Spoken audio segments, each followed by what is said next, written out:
going on, guys? So today we're going to be making a bracket for a large LED light strip that we're going to be hanging over a toolbox. So to do that, we're going to use some 1/2-inch square tube. We're going to be making a pretty cool design, or at least trying to. I'll take you guys through the process with me, and hopefully it turns out pretty cool. Alright, so we got 1/2-inch square tubing, Harbor Freight LED light, as well as some 3-inch diameter round base magnets, and they're 95 pull-pounds a piece. And this is the toolbox that they're going to be going on. Pretty excited about it. As you can see, my lighting is not very good in this area, so I want to brighten it up a little bit.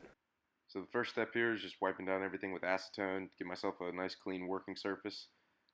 Now that everything's clean, I'm going to be starting my layout. So I'm just measuring where I want the magnets to be mounted to the actual bracket.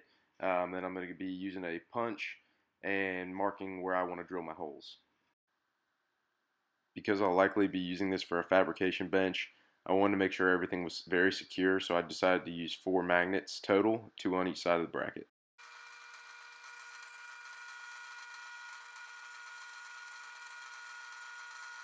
Alright guys, so we got our 2 through holes drilled for the hardware.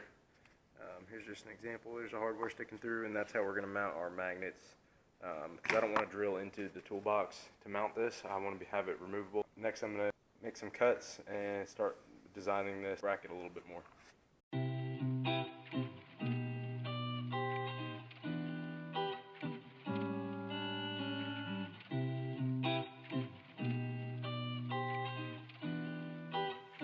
Whew. Yeah.